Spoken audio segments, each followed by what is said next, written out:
Now, you might be wondering, can chemistry exist in non-romantic relationships? And the answer is yes, it can and it should. But you might need to be a little more loose with those three ingredients. So, for example, maybe there's very little to no resistance between the two characters.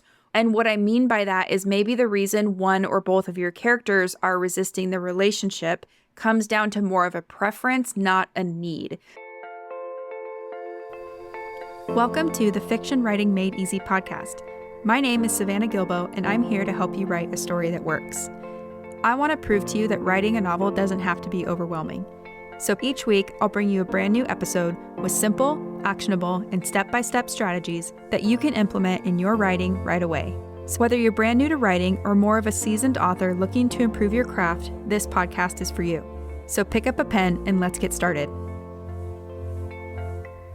In today's episode, we're going to talk about how to craft romantic chemistry and tension between your characters. And we're going to use The Fourth Wing by Rebecca Yarros as a case study.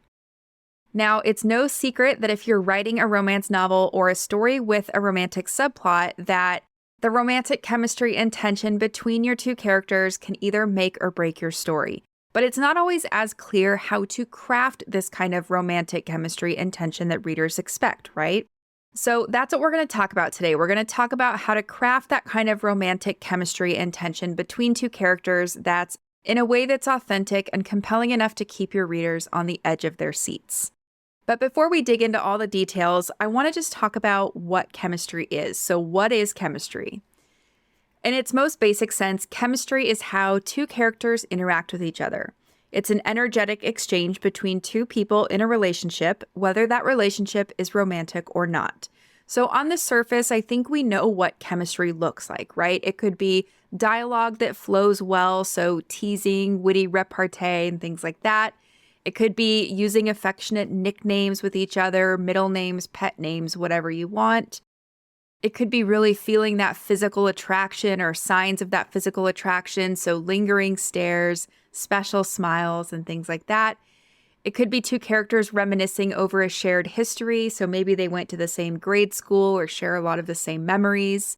Or it could be just two characters that are comfortable in each other's physical space. So, one character reaches out and adjusts the collar of the other character, or they don't mind sitting close to each other, things like that. This is what chemistry tends to look like, but none of these things make chemistry. So they are more a result of chemistry. So what we're going to talk about today is how to create that kind of chemistry that makes these physical manifestations of chemistry possible. Okay, so the very first thing we need to do when creating chemistry between two characters is we need fully fleshed out characters with their own goals, motivations, and inner obstacles. And that's just because flat or boring characters who are underdeveloped are never going to light up a scene no matter how many tricks you pull. Now, I'm not going to go into all the details about how to craft a compelling character, but I do have a podcast episode for you to go check out if this is something you need to work on. So that's episode number 7. It's called 5 Questions to Help You Write Better Characters, and we will link to that episode and that blog post in the show notes. Okay, so once you've done the work to develop and flesh out your characters, then it's time to capitalize on opportunities for opposition and/or harmony between your characters. And this is really important because chemistry between two characters is never static. It's an ever-shifting dynamic of opposition and harmony. Think about it like this. Even when characters are fighting, there's always some kind of balance or a give and take or a push and pull. So when there's good chemistry, each character gives as good as they get, which can result in a certain measure of respect regardless of their overall feelings towards each other. So once you've done the work to flesh out and develop each character, I want you to look for opposition and harmony in these key areas. Number 1, their goals and/or motivations. So look for areas where they're opposing each other in their goals or motivations and/or where those are in harmony. You can also look for opinions about relationships, so whether that's romantic relationships or not. So are they in opposition about these opinions about relationships, or are they in harmony? And that's not a blanket statement either. So they might be in harmony about wanting a relationship in general, but they might be in opposition about what that relationship would look like or how to get to that end result of a relationship. You can also look in areas like communication and or their confrontation style. So, is one a good communicator and the other is not? Does one like confrontation and the other one does not? Things like that. You can look at the amount of power and or control each of them have. So a really easy example of this is if one of them is a supervisor and the other one's a subordinate, right? One has more power and control than the other. And then you can also look at each character's expectations of themselves, others, and or situations. And this is a really good one. So where are your characters in harmony and where do they oppose about their expectations of themselves, others, and or situations? In these 5 categories I just gave you, this is a really great place to start when brainstorming how your characters will show up on the page and interact with each other. So once you've done some of that brainstorming, you can then play with traditional character archetypes to, surprise and delight readers and to create some opportunities for chemistry. So consider how your characters can push against each other's assumption of the other person, only to be met with resistance when those assumptions are subverted. So I'll give you an example because I know that sentence was a mouthful. So Mr. Darcy in Jane Austen's Pride and Prejudice is the traditional love interest, right? That's the archetype or the role that he's playing in the story. But he is a bit standoffish and he's a bit surly, right? So Elizabeth assumes, he's going to act like all the other wealthy gentlemen she's met, and she's going to judge him accordingly, of course, but she is wrong about him. And it's this realization that forces her to grow and change and eventually open her heart to Mr. Darcy. So I love this example for how the characters can kind of push against their assumptions of each other only to be met with that resistance when those assumptions turn out to be true. And this is really important because unexpected behavior requires a new response. And this is what's going to help your characters grow and change. Okay, so everything I just covered from, fleshing out your characters' goals, motivations, and inner obstacles to looking for areas of opportunity and harmony within how these two characters interact and within their relationship. And then to playing with traditional character archetypes to kind of surprise and delight readers and create opportunities for chemistry. This is kind of that foundational work, right? So once you've gone through kind of these 3 mini steps, what we're going to look for next are 3 ingredients that will help you create sizzling character chemistry. So with all of this character work, what you're ultimately looking for when crafting chemistry between characters are 3 ingredients. Number 1, vulnerability. Number 2, desire. And number 3, resistance. Okay, so when I say vulnerability, I'm referring to the willingness to show emotion or let one's weaknesses, insecurities, fears, and or hopes and dreams be seen by another person. Okay, so that's number 1. When I talk about desire, I'm referring to the strong feeling of wanting to have something or wishing for something to happen. And since we're talking about relationships, we can say of wanting something to happen or wishing for something to happen with another person. And then finally, number 3, resistance. When I say this, I'm referring to the refusal to accept or comply with something or the attempt to prevent something by action or argument. So we want to identify the vulnerability, the desire, and the resistance that's occurring between these 2 characters. If you can identify how your characters will be vulnerable with each other, what they like about each other, both physically, mentally, and emotionally, and their reason for not wanting to be together, this is what's going to help you create the push-pull dynamic that makes for really great on-the-page chemistry. Now, to bring all of this to real life, because I know we just talked about a lot, I wanted to look at a case study. So I chose Fourth Wing by Rebecca Yarros because I think there is some really great character chemistry in this story. So in this book, the protagonist, her name is Violet Sorengale. She has 2 love interests. One of them is named Xaden Ryerson, and the other is named Dane Atos. Her relationship with Xaden is the primary focus of the romantic subplot, but Violet has a history with Dane, which is briefly explored once she enters the writer's quadrant. And if you're unfamiliar with this story, I recommend just pushing pause really quick and Googling Fourth Wing by Rebecca Yarros just to read a quick summary. Okay, so we're going to look at Violet and Xaden first, and we're going to identify the vulnerability, the desire, and the resistance that exists between the two of them, okay? So in terms of vulnerability, Xaden acknowledges that Violet has a disability, and because of that, she lacks physical strength. She also hasn't trained physically as much as the other people in the Writer's Quadrant have, so she is at a disadvantage, and Xaden sees and acknowledges this. On the other hand, Violet sees Xaden sneaking out and meeting with other rebels, so pretty early on, she's privy to a really big secret. And as the story progresses, she learns more and more incriminating information about Xaden that could really get him in trouble and probably would result in his death. Okay, so all of this adds to the vulnerability that exists between Violet and Xaden. Now, if we look at the desire factor, right, Xaden is a hot guy, he's powerful, he's mysterious, and for some reason, he seems inclined to help Violet train and get stronger despite the history between them. So, long story short, their families were on opposite sides of the war. Xaden is a rebel, and Violet's mom is the general of Basgiath War College. So, definitely on opposite sides of the fence here. On the other hand, Violet is beautiful and she's cunning and she has a strong sense of honor, which really appeals to Xaden. And for some reason, she seems inclined to keep Xaden's secrets, again, despite their shared history. So all of this kind of adds to and increases that desire between them. Now, looking at the resistance between them, there's kind of a lot going on here. So Violet believes that Xaden wants to kill her because of their shared history of growing up on opposite sides of the war. Plus, this is something her sister has literally told her. So she says, Xaden will kill you when he sees you. And then on the flip side, Xaden believes that Violet will be like her mother and her sister, and he lacks evidence otherwise. So he thinks that Violet is going to follow in the steps of her mom and sister and, be a part of the group that has subjugated his people and that killed his father.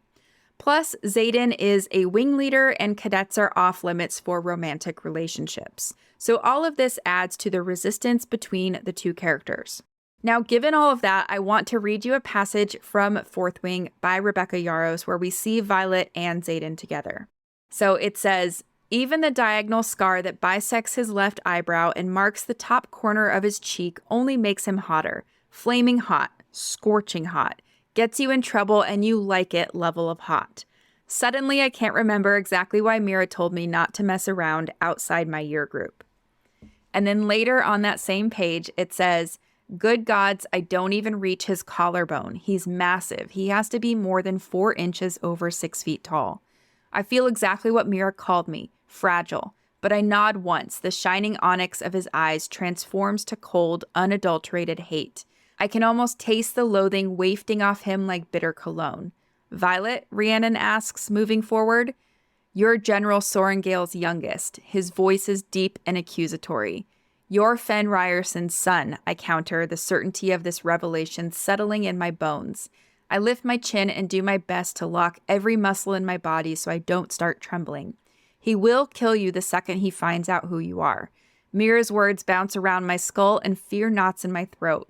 He's going to throw me over the edge. He's going to pick me up and drop me right off this turret.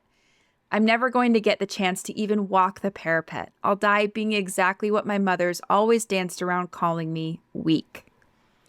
Now, when I read that passage, what do you feel and what do you notice about the interaction between Violet and Xaden?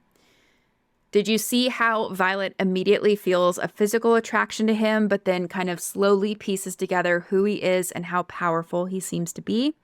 And how Xaden does not kill Violet the second he sets eyes on her.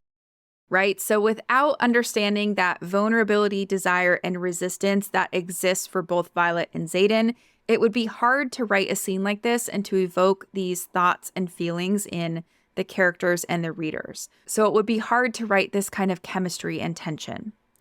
Now, I want to look at Violet's other semi-love interest, Dane Atos, and we can do the exact same exercise to understand their chemistry and sometimes their lack of chemistry.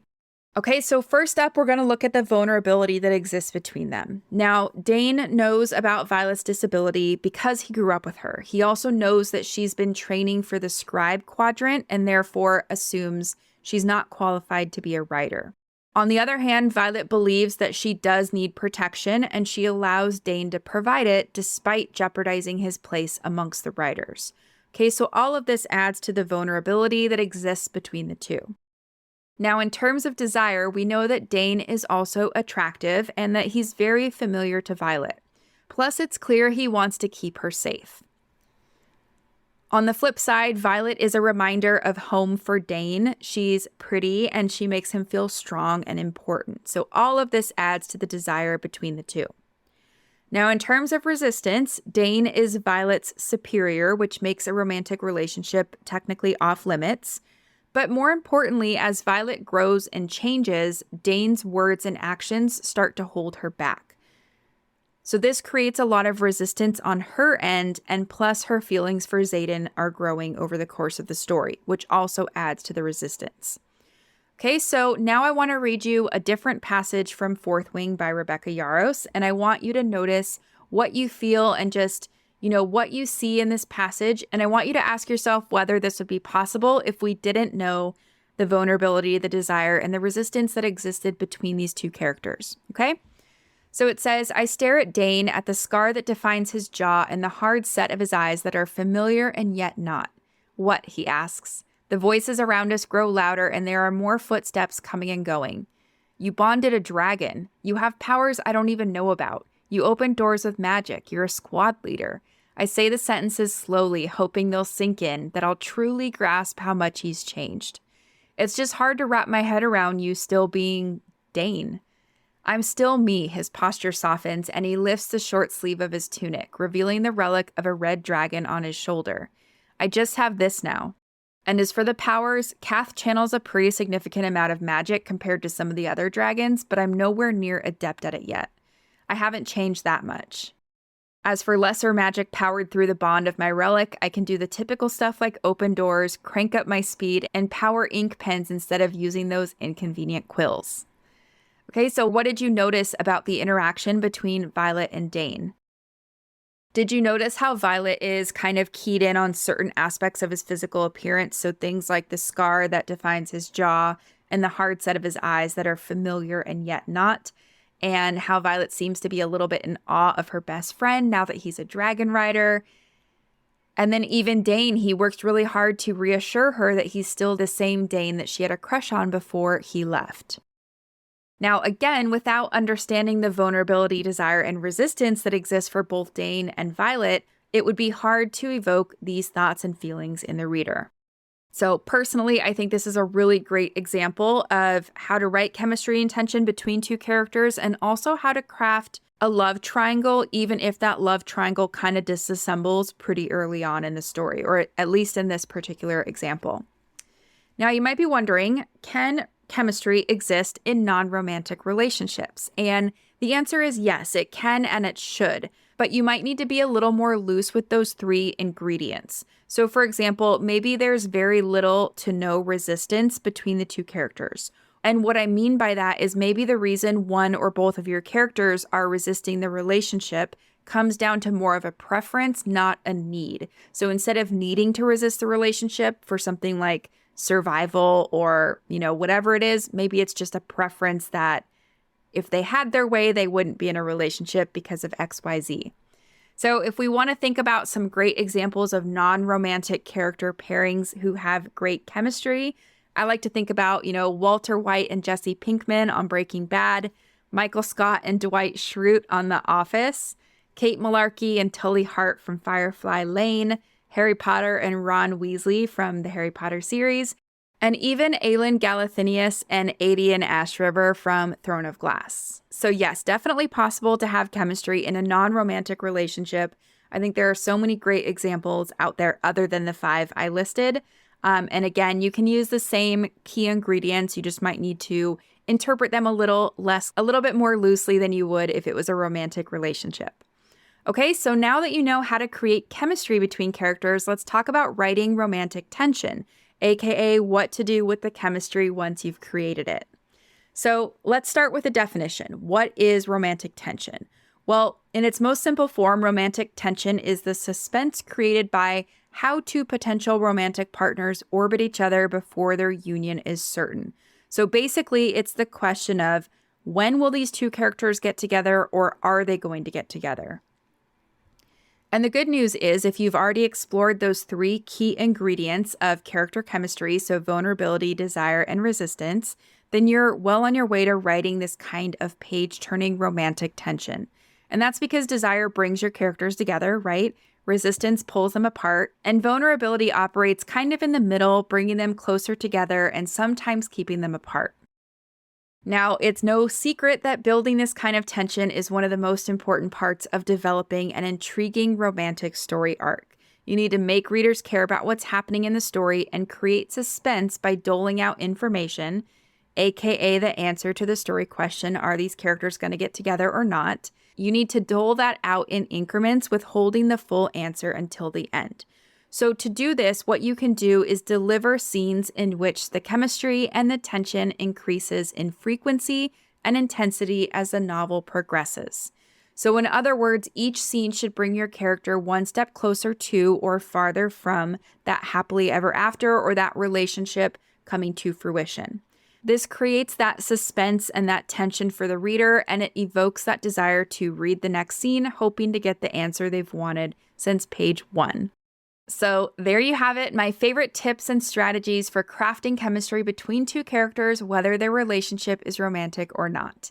Now, let's do a really quick recap before I let you go. So in today's episode, we talked about crafting romantic chemistry and tension between your characters.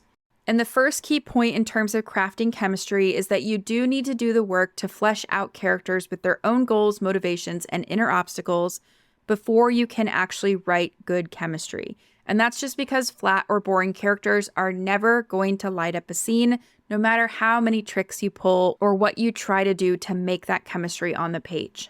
Key point number 2 is that once you've done the work to develop your characters, you can look for areas of opposition and harmony that exist between them.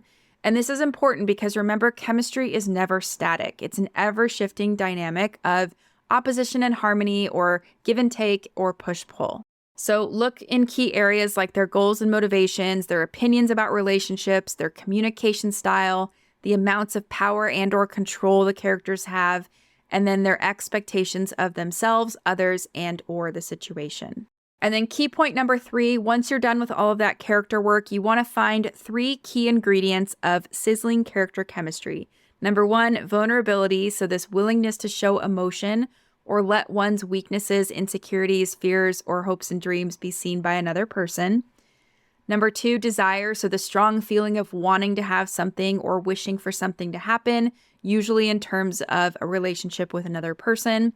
And then finally, number 3, resistance, so the refusal to accept or comply with something or the attempt to prevent something from happening by action or argument. This is what's really going to help you create that push-pull dynamic that makes for really great on-the-page chemistry. If you want to master the art of crafting irresistible chemistry and tension, I highly recommend studying your favorite stories. This is the best way to improve your own writing. And you can ask yourself questions like, number 1, what do I like about the chemistry and tension between the two characters in this story? Number 2, how did the author play on each character's vulnerabilities within the relationship? Number 3, what does each character like or desire about the other, physically, mentally, and emotionally? Number 4, how did the author create resistance between the characters? So why do the characters not want the relationship to move forward or to come to fruition? And then number 5, what can I replicate in my own writing? I think if you study enough stories, you'll start to see patterns in the stories that you like and that really stand out to you in terms of having good romantic chemistry and tension. And then you can apply your learnings to your own writing and level up your story that way, which is pretty fun. So that's it for today's episode. As always, thank you so much for tuning in and for showing your support. If you want to check out any of the links I mentioned in this episode, you can find them in the show notes listed in the description of each episode, inside your podcast player, or at savannahgilbo.com/podcast. If you're an Apple user, I'd really appreciate it if you took a few seconds to leave a rating and a review. Your ratings and reviews tell Apple that this is a podcast that's worth listening to. And in turn, your reviews will help this podcast get in front of more fiction writers just like you. And while you're there, go ahead and hit that follow button because there's going to be another brand new episode next week full of actionable tips, tools, and strategies to help you become a better writer. So I'll see you next week, and until then, happy writing.